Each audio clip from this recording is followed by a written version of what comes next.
हरे कृष्णा, राधे राधे। आज इस वीडियो में हम चातुर्य मास और देवशयनी एकादशी से संबंधित भक्तों के प्रश्नों के उत्तर देंगे। शुरू करते हैं। एक प्रश्न आया है, अगर हम एकादशी से चातुर्य मास व्रत शुरू नहीं कर पाए तो फिर आगे क्या करें। देखो, वैसे तो विधान यही है कि चातुर्य मास व्रत देवशयनी एकादशी से शुरू करें, परंतु कई बार ऐसा होता है कि हम देवशयनी एकादशी से व्रत शुरू नहीं कर पाए, तो शास्त्रों में यह भी विधान है कि हम द्वादशी, पूर्णिमा, अष्टमी और कर्क की संक्रांति से भी ये व्रत शुरू कर सकते हैं। अगला प्रश्न है, चातुर्य मास में अगर जमीन पर सोने का नियम है तो क्या जमीन पर गद्दा बिछा सकते हैं। देखो, गद्दा जो होता है वो तामसिक होता है। जमीन पर चटाई डाल सकते हो, गद्दा कोशिश करो कि नहीं डालो। देखो, यहां हम ये नियम इसलिए ले रहे हैं ताकि शरीर से कुछ तप कर सके, साधना कर सके। अपने आराम ऐश्वर्य के लिए हम ये नहीं कर रहे हैं। कम से कम सोएंगे ताकि ज्यादा से ज्यादा समय हमें पूजा पाठ में मिल सके। एक प्रश्न मैंने सुना है, चातुर्य मास में बैंगन नहीं खाना, क्या ये सही है। जी बिल्कुल सही है। चातुर्य मास में हमें बैंगन नहीं खाना चाहिए, पर जो गोवर्धन पूजा में, दिवाली के बाद जो गोवर्धन पूजा होती है उसमें अन्नकूट बनता है, उसमें बैंगन जरूर डलता है और उसका कोई दोष नहीं होता। इसी के साथ चातुर्य मास में हम मांस, शहद, मूली, बैंगन, दूसरे का दिया हुआ दही भात आदि का भोजन नहीं करते। पलंग पर सोना, साथी का संग करना, झूठ बोलना, निंदा करना, चुगली करना, ये काम भी नहीं करना चाहिए। एक प्रश्न है, बड़ी एकादशियां कौन कौन सी हैं और कब हैं, प्लीज मुझे बताएं। देखो, वैसे तो हर एकादशी बड़ी होती है, पर 4 एकादशियों को बहुत बड़ा बताया गया है। उत्पन्ना एकादशी, मार्गशीर्ष माह की कृष्ण पक्ष की एकादशी, निर्जला एकादशी, ज्येष्ठ माह के शुक्ल पक्ष की एकादशी, देवशयनी एकादशी, आषाढ़ मास के शुक्ल पक्ष की एकादशी और देव उठनी एकादशी, कार्तिक शुक्ल पक्ष की एकादशी।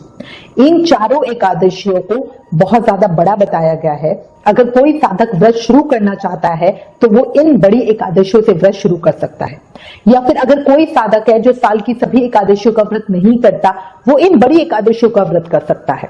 ये बहुत ही ज्यादा पुण्यदायी और फलकारी एकादशियां हैं।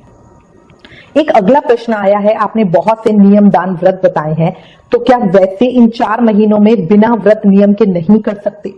देखो, कर सकते हैं, पर जो चीज नियम से की जाती है वो जल्दी पूरी होती है। वरना हम में कलयुग की इतनी बुराइयां हैं कि ये जो बुराइयां हैं ना, ये हमें कुछ करने ही नहीं देती। माया का जाल बना हुआ है हमारे ऊपर। जैसे आपने नियम लिया कि अगर मैं रोज मंगला आरती करने मंदिर जाऊंगी, तो आप रोज प्रयत्न करोगे, रोज सुबह जल्दी उठोगे, नहाओगे, मंदिर जाओगे। पर अगर आप सोचो चलो दिन में कोई भी आरती जाके ले आएंगे, तो सुबह लगेगा शाम वाली ले लेंगे, शाम में आप वैसे बिजी हो जाओगे। कहने का मतलब है, हमारे शरीर में आलस हो गई, निद्रा, मोह, माया, ये जो कलयुग की बहुत सी बुराइयां है ना, ये हमें कुछ भी अच्छे काम करने देना नहीं चाहती। इसलिए नियम के साथ हम अपने आप से वो काम करवाते हैं, तभी हम कुछ कर पाते हैं। एक प्रश्न आया, सिर्फ प्याज लहसुन ना खाने का नियम लूं तो चलेगा क्या। देखो, हम कहते हैं कुछ ना करने से आप कुछ करो, वो बहुत अच्छा है, बहुत बढ़िया है। कम से कम आपने सोचा तो सही, इसमें आपका त्याग भी लगेगा। वरना जिन लोगों को प्याज लहसुन अच्छा लगता है वो उसके बिना खाना नहीं खा सकते। पर आप अगर मेरी मानो तो मैं कहूंगी कि आप बहुत अच्छा त्याग कर रहे हो, पर इसके अलावा कुछ और नियम भी जरूर लो। जैसे तुलसी पूजा सेवा का नियम हो गया, सूर्य को जल अर्पित करने का नियम हो गया, भगवान को तुलसी पत्र चढ़ाने का नियम हो गया। कोई भी आसान सा नियम आप ले सकते हो, पर नियम का मतलब है चाहे कुछ भी हो जाए उस काम को पूरा करना ही करना है। अब हमारे पास है ना, कई लोग प्रश्न करते हैं और कहते हैं कि हम तो रोज तुलसी की पूजा करते हैं। तो देखो, वाकई इस चीज को मैं समझती हूँ, सभी वैष्णव या जो भक्त हैं वो रोज घर में तुलसी महारानी की पूजा करते ही हैं। पर नियम का मतलब है इन चातुर्य मास के 4 महीनों में चाहे कुछ भी हो जाए, पूजा जरूर होगी। जैसे अगर कभी बाजार जाना पड़े, दिवाली आती है, सफाई कर रहे हैं, लेट हो जाए, पूजा रह जाती है। पर अगर नियम लिया है तो काम रह जाएगा पर पूजा नहीं। कहने का मतलब है, जब हम नॉर्मली कुछ भी काम करते हैं तो फिर कभी होता है या कोई मुसीबत आ गई तो वो कई बार ऐसा हो जाता है कि काम रह जाता है। पर नियम का मतलब है चाहे कुछ भी हो, पहले नियम पूरा होगा, फिर हमारा सांसारिक कोई काम पूरा होगा। जैसे कई साधक कहते हैं दिवाली की सफाई करने लग गए और नहा नहीं सके, इसलिए सूर्य को जल ही अर्पित नहीं किया। नहीं, ये गलत है, बिल्कुल गलत है। अगर नियम लिया है तो पहले नहाकर जल अर्पित करो, फिर सफाई करो, फिर दोबारा से नहा लेना। अगला प्रश्न आया है, मेरे पास भगवान विष्णु और मां लक्ष्मी के पीतल के बड़े वाले शिव विग्रह है, तो क्या उन्हें सुला दूं? ये 4 महीने उनकी पूजा कैसे करनी है? इसी में एक और प्रश्न आया है कि नारायण जी को सुलाने के बाद उनकी मूर्ति को हाथ लगाना है या नहीं? आप जरूर बताएं, 4 महीने तक उनको जगाएंगे नहीं। देखो, अगर ज्यादा बड़े विग्रह हैं तो उन्हें मत सुलाओ, क्योंकि फिर उनकी सेवा पूजा रोज करने में प्रॉब्लम आएगी। शयन के बाद सेवा पूजा नियम क्या हो वो हम पर है। जैसे कई साधक देव शयनी एकादशी पे शयन करवाकर फिर सीधा देव उठनी एकादशी पे जगाते हैं। कई रोज सेवा पूजा करते हैं, उन्हें रोज पंचामृत से स्नान करवाते हैं, क्योंकि चातुर्मास नियम में एक नियम ये भी है कि जो रोज भगवान विष्णु को पंचामृत यानी दूध, दही, शहद आदि से स्नान करवाता है वो विष्णु लोक में जाता है। याद रखना, देव शयनी एकादशी के बाद भादो शुक्ल पक्ष में परिवर्तनी एकादशी आएगी। उसमें भगवान करवट लेते हैं, नींद सोते हुए अपनी साइड चेंज करते हैं और देव उठनी एकादशी पे उन्हें जगाएंगे। तो इस तरह से आपको क्या नियम और कौन कौन सी सेवाएं लेनी है पूरी तरह से आपके ऊपर है। एक प्रश्न आया, क्या भगवान विष्णु को लड्डू गोपाल के पलंग पर ही शयन करवा दूं? नहीं, बिल्कुल नहीं। भगवान विष्णु को लड्डू गोपाल जी के पलंग पर अगर आप शयन करवाओगे तो फिर लड्डू गोपाल जी को कहां शयन करवाओगे? देखो, इन सब चीजों की तैयारी हमें पहले से करके रखनी होती है। पहले समय में क्या होता था कि शयन पूजा जो ये होता था ये सिर्फ बड़े अमीर लोग करते थे या मंदिरों में ही होती थी, इसलिए वो भगवान को शयन करवाने के लिए एक अलग कमरा रखते थे जिसमें बड़ा पलंग होता था नए बिस्तर के साथ, और इसको व्रत समापन के समय पर शैया दान में पंडित जी को ही दे दिया जाता था। पर आजकल हमारे घर वैसे ही छोटे छोटे से हैं, ऐसा करना हमारे लिए बहुत मुश्किल होता है, इसलिए सिर्फ वही करें जो आप आसानी से बिना किसी परेशानी के कर सकते हो। अगर शयन करवाना चाहते हो तो एक अलग छोटा पलंग ले लो और वहां शयन करवा सकते हो। पूजा आपको देखनी है कि घर के मंदिर में ही करोगे या अलग चौकी बिछा के करोगे, पर वो स्थान ऐसा होना चाहिए जिसे कोई छेड़े नहीं। वो स्थान भगवान के जागने तक वैसा ही रहेगा। ऐसा नहीं दिवाली की सफाई करनी है तो चौकी उठा के इधर उधर रख दो, ऐसा नहीं करना होता, ठीक है। एक प्रश्न, जब शहद नहीं खाना तो पंचामृत में तो शहद होता है, क्या करें? देखो, प्रसाद में चीजों पर से दोष हट जाता है, तब हम उन्हें ले सकते हैं। जैसे पंचामृत में शहद और दही भी होता है, जो कि भादों में हम दही छोड़ देते हैं। इसी तरह जो गोवर्धन पूजा होती है और उसमें हम अन्नकूट बनाते हैं, उसमें बैंगन डलता है, जबकि हमारा नियम कहता है कि हमें इन 4 महीनों में बैंगन नहीं खाना। तो जब प्रसाद में ये चीजें डलती हैं तो इनके ऊपर से दोष हट जाता है। इसी तरह पंचामृत में शहद से कोई दोष नहीं लगता। कई लोग जैसे जिनको आदत होती है वो सुबह उठ के गर्म पानी और शहद लेते हैं, तो वो नहीं करना है। 4 महीनों में शहद का त्याग करना है। एक प्रश्न, हरी सब्जी में पत्ते की सब्जी आती है या तोरी, टिंडा, लौकी ये सब भी आते हैं, प्लीज बताओ किस महीने में क्या नहीं खाना? देखो, श्रावण में हरी पत्तेदार सब्जियां नहीं खानी, जैसे पालक, चुकंदर, मूली जो पत्तों के बीच में होती है वो सब्जियां नहीं खानी। धनिया और करी पत्ता खा सकते हैं क्योंकि वो मसालों में आते हैं। पत्ता गोभी नहीं खा सकते हैं, पर नीम की पत्ती खा सकते हैं क्योंकि नीम दवाइयों में आती है। घिया, तोरी, टिंडा ये भी खा सकते हैं, वो पत्तेदार सब्जियों में नहीं आता। अब आपका दूसरा प्रश्न कि किस महीने में क्या छोड़े? देखो, भादों में हम दही छोड़ते हैं तो हम दही, लस्सी, छाछ, रायता ये कुछ नहीं लेंगे, पर जो दही का परिवर्तित रूप होता है जैसे कड़ी हो गया, पंचामृत हो गया, इडली आदि, ये हम ले सकते हैं। इडली के घोल में भी दही डलता है ना, वो हम ले सकते हैं। कुआर या अश्विन में दूध नहीं लेना, खीर भी नहीं लेना, पर पनीर, मिठाई आदि ले सकते हैं, दही ले सकते हैं। कार्तिक में द्विदलीय दालें, हमें जो छोटे छोटे 2 टुकड़ों वाली दाल होती है, जैसे मसूर की हो गई, उड़द हो गई, अरहर हो गया, चना हो गया, मटर हो गया, इन दालों को छोड़ना होता है। विशेषकर उड़द की दाल को छोड़ना होता है, पर हम तो कहते हैं क्यों कंफ्यूज हो रहे हो, अच्छा है सभी दालें छोड़ दो। एक प्रश्न आया, भगवान विष्णु का विग्रह नहीं है, क्या लड्डू गोपाल को सुलाएं की जगह? नहीं, बिल्कुल नहीं। सिर्फ भगवान विष्णु के शिव विग्रह या मूर्ति को ही शयन करवाया जाता है, बाकी किसी भगवान को नहीं। लड्डू गोपाल जी, युगल सरकार, शालाग्राम जी की पूजा वैसे ही होगी जैसे हम रोज करते हैं, इनको हम नहीं सुलाएंगे। अब भादों में तो कृष्ण जन्माष्टमी महाउत्सव आते हैं। एक प्रश्न आया, ये जो नियम बताए हैं वो रोज 4 महीने तक करने हैं या सिर्फ इन 4 महीनों की एकादशी पे करनी है? देखो, जो ये चातुर्य मास के नियम है, मतलब इन नियमों में से आप जो भी नियम लोगे उसका पालन रोज करना है, सिर्फ एकादशी पर नहीं। जैसे आपने सोचो नमक छोड़ने का नियम लिया, तो इस एकादशी से लेकर कार्तिक एकादशी तक आप कुछ भी नमक की चीज नहीं खाओगे। ये जितने भी नियम है वो 4 महीनों के नियम है। एक प्रश्न आपने कहा कि पीरियड्स में हमारी जगह कोई और नियम पालन करे, पर हम तो अकेले रहते, फिर क्या करें? देखो, ऐसी स्थिति में हम मानसिक रूप से नियम पालन कर सकते हैं। पीरियड्स में हम किसी भी तरह की कोई भी डायरेक्ट सेवा पूजा नहीं करते। एक प्रश्न, क्या ये चातुर्मास व्रत कुंवारी लड़कियां भी कर सकती हैं? बिल्कुल, ये कुंवारी लड़कियां भी कर सकती हैं। चातुर्मास के नियम और व्रत हर किसी को करने चाहिए। कुंवारी हो गई, शादीशुदा, विधवा, पुरुष हो गए, कुंवारे लड़के हो गए, सबको ये करना चाहिए। एक प्रश्न, अगर हम फल छोड़ने का नियम लेते हैं तो जो फल इन 4 महीनों में आते हैं, क्या सिर्फ उन्हें छोड़ेंगे?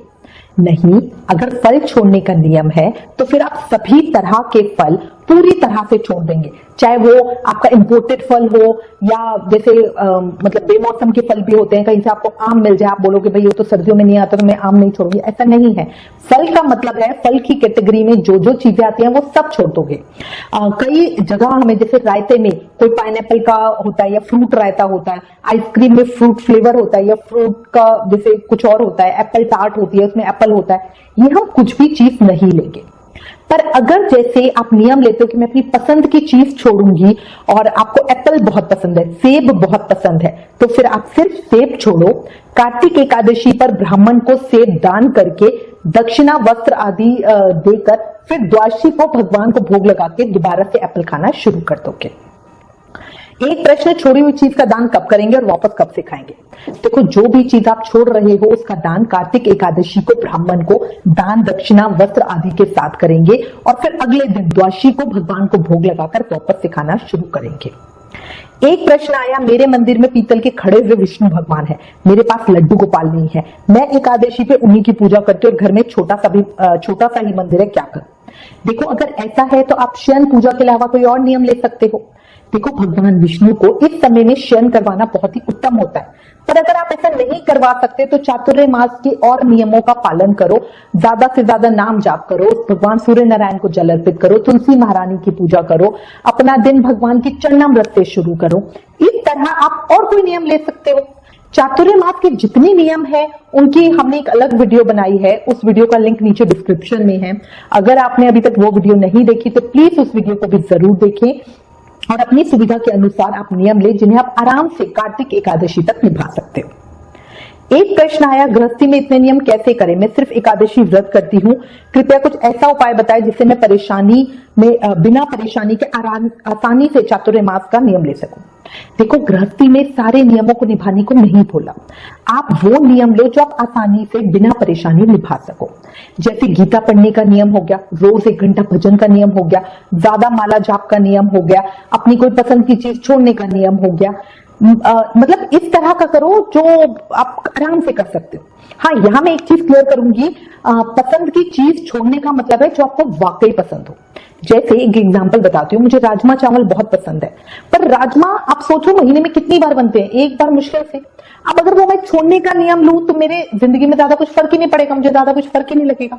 पर जैसे मुझे आलू भी बहुत पसंद है और मोस्टली हर सब्जी में आलू डलता है, अब अगर मैं उसे छोड़ूं तो वो मेरे लिए चैलेंज है कि मैं क्या और कैसे करूंगी। घर में सबके लिए आलू की सब्जी बनेगी पर मैं अचार से रोटी खाऊंगी। कहने का मतलब है, छोड़ने का मतलब ऐसा नहीं कि आप सोचकर वो चीज छोड़ो जो आप खाते ही बहुत कम हो। जब कार्तिक पूर्णिमा आए तब आपको लगना चाहिए कि आपने उस चीज को मिस किया है। जैसे ये मटर है जो मिलती ही अक्टूबर में, अब मैं मटर छोड़ू तो बताओ उसका क्या फायदा होगा। अगर मैं दूध छोड़ू तो वो मेरे लिए एक चैलेंज है कि फिर मैं कुछ भी ले ही नहीं सकती, है ना। दूध में, दही में, अगर सब चीजों में दूध होता है, अगर मैं दूध छोड़ू वो मेरे लिए चैलेंज है। इसी तरह आप वो नियम लो जो खुद से आप बिना परेशानी के भाव से उसको निभा सको। अगर कोई साधक तुलसी पूजा या सूर्य जल अर्पित का नियम लेता है तो पीरियड्स के टाइम आपकी जगह कोई और पूजा करेगा, पर नियम टूटेगा नहीं। एक प्रश्न, क्या ये नियम व्रत रखने जरूरी है? अगर नियम व्रत नहीं रख सकते तो क्या सिर्फ दान कर सकते हैं? आपने बहुत से नियम बताए हैं जो हम नहीं कर सकते। देखो, ये सारे नियम एक साथ करने भी नहीं है, जो आप कर सकते हो अपनी सुविधा और सामर्थ्य के हिसाब से वही नियम लो। देखो, मोटा मोटा एक बात समझो, 3 तरह के नियम होते हैं। पहला होता है शरीर से त्याग, मतलब कोई चीज छोड़ना। दूसरा होता है ज्यादा सेवा पूजा पाठ करना। तीसरा होता है दान। तो आपकी मर्जी है, आप कुछ भी कर सकते हो। ऐसा नहीं सब करना है, जो आसानी से कर सको, निभा सको और प्रसन्नता के साथ निभा सको। अगर आपने रोज 1 रुपए दान करने का नियम लिया है तो आपका ज्यादा कुछ नहीं हुआ, है ना। अगर आप 10 रुपए भी रोज करना चाहते हो तो भी आपका 1200 कुछ ज्यादा नहीं बैठता है। तो कहने का मतलब है पहले सोचकर, हिसाब लगाकर जो निभा सको उस चीज का नियम ले लो। इसके अलावा आप रोज गीता पढ़ने का, रामायण या श्रीमद् भागवत महापुराण पढ़ने का नियम ले सकते हो, रोज दीपदान का नियम ले सकते हो। अगला प्रश्न है कि रोज हवन कैसे करना है। देखो, रोज आप तिल से या अन्न से हवन कर सकते हो। घर में ही करसी पर अग्नि प्रज्वलित कर कर उस पर तिल से 108 बार गायत्री मंत्र की आहुति देते हुए हवन कर लो, बहुत उत्तम होता है। घर पर आसानी से हवन कैसे करें, इस विषय पर चैनल में ऑलरेडी वीडियो है, प्लीज उस वीडियो को देखें। अब एक प्रश्न आता है कि कितनी वस्तु का दान करें। देखो, दान की जाने वाली चीज की क्वांटिटी साधक के ऊपर होती है। हल्दी दान अगर समझो आपको करना है तो 50 ग्राम हल्दी भी हल्दी दान है और 5 किलो हल्दी भी हल्दी दान है। इसलिए अपनी क्षमता के हिसाब से दान दे।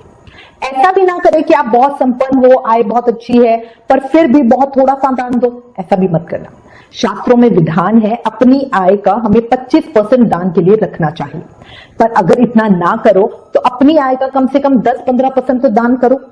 जो 10,000 रुपए कमाता है वो 1,000 रुपए का दान करे, और जो 1 लाख रुपए महीना कमाता है वो कम से कम 10,000 रुपए तो दान करे ही। अगला प्रश्न आया है, लेडीज जब पीरियड्स में होंगी तो नियम पालन कैसे करेंगे। देखो, अगर पाठ का या माला का नियम है तो वो आप वैसे ही करोगे। नाम जाप माला की जगह काउंटर पर या उंगलियों पे कर सकते हो। अगर भोजन त्याग का नियम है तो वो भी जो छोड़ा है वैसे ही निभाओगे। पर जैसे सूर्य को जल अर्पित करने का नियम है या तुलसी पूजा का नियम है, वो आपकी जगह पे कोई और करेगा, आप थोड़ी दूर पर खड़े रहोगे। नियम खाली नहीं छोड़ना। अगर चरणामृत पीने का नियम है तो कोई और स्नान करवाकर आपको चरणामृत देगा, जिसे पीकर आप अपना दिन शुरू करोगे। एक प्रश्न है, चातुर्य मास में दीप दान कैसे करें। देखो, नियम से रोज भगवान के मंदिर में दीपक प्रज्वलित करके आओ। जो हम अपने घर के मंदिर में दीपक प्रज्वलित करते हैं वो पूजा का ही अंग है, इसलिए हम उसे दीपदान में नहीं गिनेंगे। एक प्रश्न, मैं सिर्फ सावन में एक समय भोजन करती हूँ तो क्या ये नियम सही है। बिल्कुल सही है। देखो, साधक के ऊपर है, आपके ऊपर है। कई लोग सिर्फ कार्तिक में एक समय भोजन का नियम लेते हैं, 4 महीने नहीं छोड़ पाते हैं। जो हम ये महीने का नियम लेते हैं वो जब महीना शुरू होगा तब से लेके, जैसे सावन में एक समय अगर भोजन का नियम ले रहे हो तो वो गुरु पूर्णिमा से लेंगे। कार्तिक व्रत नियम अश्विन पूर्णिमा से लेंगे। एक प्रश्न है, मैं सभी एकादशी व्रत नहीं करती पर आपके कहने पर देवशयनी एकादशी का व्रत करूंगी, क्या सही है। जी बिल्कुल सही है। अगर हो सके तो चातुर्य मास के सभी एकादशियों का व्रत कर लो। अगर नहीं कर सकते तो जो पहले साल की 4 बड़ी एकादशियां बताई है उनका व्रत कर लो। देखो, याद रखो, देवशयनी एकादशी व्रत करने और इस दिन भगवान श्री हरि की विधिवत पूजा करने से हमारे सभी तरह के पापों का नाश होता है, सारी परेशानियां खत्म हो जाती हैं, मन शुद्ध हो जाता है, सभी विकार दूर हो जाते हैं, दुर्घटनाओं के योग टल जाते हैं। देवशयनी एकादशी के बाद शरीर और मन नया हो जाता है, तो इसलिए इसका व्रत करना तो बहुत बहुत उत्तम है। एक प्रश्न, अगर चातुर्य मास में गुड़ छोड़ते हैं तो क्या हम जो पूजा के लिए मीठे चावल या पूड़े बनाते हैं क्या वो भी नहीं खाने। देखो, इस चीज को थोड़ा सा समझो, वो प्रसाद है इसलिए वो तो खाएंगे, पर प्रसाद का मतलब है प्रसाद, ऐसा नहीं कि भर भर के खाओगे। याद रखना, जब भी हम कोई चीज छोड़े और प्रसाद में वही चीज हमारे सामने आए तो हम प्रसाद रूप में कम मात्रा में उसको खाते हैं। जैसे मैं आपको एक बात बताती हूँ, एक साधक को मैंने देखा, उन्होंने चातुर्य मास का व्रत किया हुआ था और गोवर्धन पूजा में जो अन्नकूट बनता है ना, वो उन्होंने ढेर सारा, मतलब वाकई में बहुत सारा खाया, जो गलत है। अगर बैंगन छोड़ने का नियम है तो प्रसाद रूप में अन्नकूट बहुत थोड़ा सा लेंगे, स्वाद के लिए भर के नहीं लेंगे, ठीक है ना। तो उसी तरह से आपको नियम निभाना होता है। एक प्रश्न, इन महीनों में लड्डू गोपाल के लिए क्या खास करना है, उनकी भोग सेवा पूजा के विषय में बताएं। देखो, ये आने वाले जो 4 महीने होते हैं ये उत्सव के होते हैं। उसमें लड्डू गोपाल को हर उत्सव पर बढ़िया पंचामृत अभिषेक करो, उन्हें उत्तम उत्तम चीजों का भोग लगाओ, उन्हें सुंदर नए नए वस्त्र, ज्वेलरी, श्रृंगार करो उनका। भादो तो पूरी तरह से कृष्ण भक्ति को समर्पित होता है, तो जितना हो सके उतनी उत्तम से उत्तम सेवा अपने ठाकुर जी के लिए करनी चाहिए। एक प्रश्न, क्या ब्रह्मचार्य व्रत का पालन करना जरूरी है, हस्बैंड नहीं मानते, क्या करूं। देखो पहले भी बोला है, जितना हो सके उतना करो। आप अपनी रुचि मत रखो, हस्बैंड जो करना चाहते हैं करने दो, क्योंकि नारी के लिए पति की इच्छा पूरी करना बहुत जरूरी है। ब्रह्मचार्य व्रत का पालन सिर्फ तभी कर सकते हो जब पति पत्नी दोनों इच्छा से पालन करें। इससे हमारी आंतरिक शक्ति बढ़ती है। अगला प्रश्न है, जमीन पे सोना जरूरी है क्या? देखो, पूजा भक्ति में जरूरी या कंपलसरी कुछ नहीं है। भगवान कभी नहीं कहते तुम करो ही करो वरना तुम्हें पाप दूंगा। हमारे शास्त्र हमें बताते हैं कि किस तरह हम संयम आदि गुण ले सकते हैं। बाकी पूरी तरह से साधक की मर्जी है, अगर वो ये नियम लेना चाहे या ना लेना चाहे। एक प्रश्न, मेरा बेबी छोटा है, मैं एक समय भोजन या जमीन पे सोने का नियम नहीं ले सकती। बिल्कुल सही है, लेने की जरूरत भी नहीं है। अभी आपको ये नियम लेने भी नहीं चाहिए। अभी आप बेबी की सेवा करो। जन्म के 2 साल तक बच्चे की सेवा कान्हा जी की सेवा मानी जाती है। अभी अधिक पूजा पाठ का नियम लो, ठीक है। आप तो फोन के ऊपर कुछ गीता का पाठ लगा सकते हो, कोई मंत्र जाप लगा सकते हो, विष्णु सहस्त्र नाम का पाठ लगा सकते हो, वो सुनते रहो और ठाकुर जी का नाम लेते रहो। एक प्रश्न, क्या व्रत में प्याज लहसुन खा सकते हैं? नहीं, बिल्कुल नहीं। अगर आप चातुर्य मास का कोई भी व्रत नियम ले रहे हो तो प्याज लहसुन बिल्कुल नहीं खाओगे। जो लोग चातुर्य मास नियम नहीं लेते वो भी सावन में भगवान शिव के लिए, नवरात्रि में मां दुर्गा के लिए, कार्तिक में भगवान विष्णु के लिए वैसे ही प्याज लहसुन छोड़ देते हैं। इसलिए अच्छा है आप पूरे चातुर्य मास के लिए ही प्याज लहसुन छोड़ दो। एक प्रश्न है, चातुर्य मास व्रत का उद्यापन कैसे करें? देखो, आप जो भी नियम लो उसके निमित्त दान दो। अगर कोई चीज छोड़ी है तो दान में वो चीज दो। साथ ही ब्राह्मण को भोजन कराओ, वस्त्र दान दो, दक्षिणा आदि देकर उन्हें खुश करो। अगर संभव हो तो घर में हवन कराओ। इस तरह अपने व्रत का उद्यापन करो। उद्यापन हम अपनी सामर्थ्य के अनुसार करते हैं। वैसे गाय दान करने का नियम है, अगर आपकी सामर्थ्य हो तो आप कार्तिक पूर्णिमा पर गाय दान कर सकते हैं। एक प्रश्न, आपने तेल छोड़ने को बोला, वो कैसे छोड़े? हर चीज में तो तेल ही डलता ही है। ये बात तो देखो मैं समझ सकती हूँ। ये नियम साधु संतों के लिए निभाना आसान है, पर गृहस्थों के लिए बहुत मुश्किल। पर याद रखो, ये मुश्किल है, असंभव नहीं। जैसे सरसों का तेल है, उसे ना लगाओ ना खाओ। सरसों के तेल में बहुत ही कम चीजें बनती है, इसलिए उसे छोड़ना थोड़ा आसान है। पर जैसे घी या अन्य तेल होते हैं, उसमें सारा खाना बनता है, इसलिए उन्हें छोड़ना मुश्किल होता है। ये बात मैं समझ सकती हूँ। एक प्रश्न, चातुर्य मास में क्या क्या नियम ले? आपने तो इतने नियम बताए हैं कि समझ ही नहीं आ रहा क्या करें। देखो, नियम क्या लेने हैं वो हर साधक के अपने ऊपर है। आपको जितने भी नियम बताए हैं उन्हें अपनी सुविधा के अनुसार चुने। इसके लिए मैं आपको बहुत सरल उपाय बताती हूँ। आप वीडियो देखते हुए कॉपी पेन लेकर बैठ जाओ। जो आपको लगता है आप कर सकते हो उन्हें लिख लो। लिखने के बाद फिर सोचो उन्हें करने में कोई आपको प्रॉब्लम तो नहीं आएगी, क्योंकि जो नियम ले रहे हो उन्हें बीच में छोड़ना कभी अच्छा नहीं होता। वही नियम लो जो पूरे 4 महीने तक आप आराम से निभा सको। और ये भी याद रखना कि जो ये 4 महीने का समय होता है, ये तीज त्योहार उत्सव का समय होता है। जैसे जब हम कार्तिक स्नान करते हैं तो दिवाली पर सोते ही रात को 2-3 बजे हैं और सुबह फिर 4 बजे नियम से स्नान के लिए उठना होता है। तो ऐसा नहीं कि 3 बजे सोए तो सुबह 4 बजे नहीं उठेंगे। जब नियम लिया है तो उठना ही उठना है, इसलिए अच्छे से सोचकर फिर नियम का संकल्प लें। एक प्रश्न, चातुर्य मास में दिन का शेड्यूल कैसे रखें? देखो, आपने दिन पहले ही प्लान करके रखना है और उसी हिसाब से करना है। सुबह जल्दी उठकर पूजा करें, काम जल्दी करो ताकि बाकी समय घर के काम में लगा सको। ज्यादा से ज्यादा नाम जाप करो और भजन कीर्तन में लगाना। रोज नियम से मंदिर जाना, यही सारी चीजें करनी होती हैं। देखो, एक बार आपको हिम्मत करनी है और पूरे मन से भाव से ठाकुर जी का नाम लेके आपको नियम लेने हैं। और बिलीव मी, 4 महीने कहाँ निकल जाते हैं पता नहीं चलता। मैं उम्मीद करती हूँ इस वीडियो में दी गई जानकारी आपके लिए उपयोगी होगी। इससे रिलेटेड अगर आपके पास कोई भी प्रश्न हो तो हमें लिखें। ज्ञान बांटने से बढ़ता है, इसलिए प्लीज इस वीडियो को ज्यादा से ज्यादा शेयर करें। अधिक जानकारी के लिए आप हमें फेसबुक और इंस्टाग्राम पर फॉलो भी करें। Please like, share and subscribe. Thank you. Hare Krishna.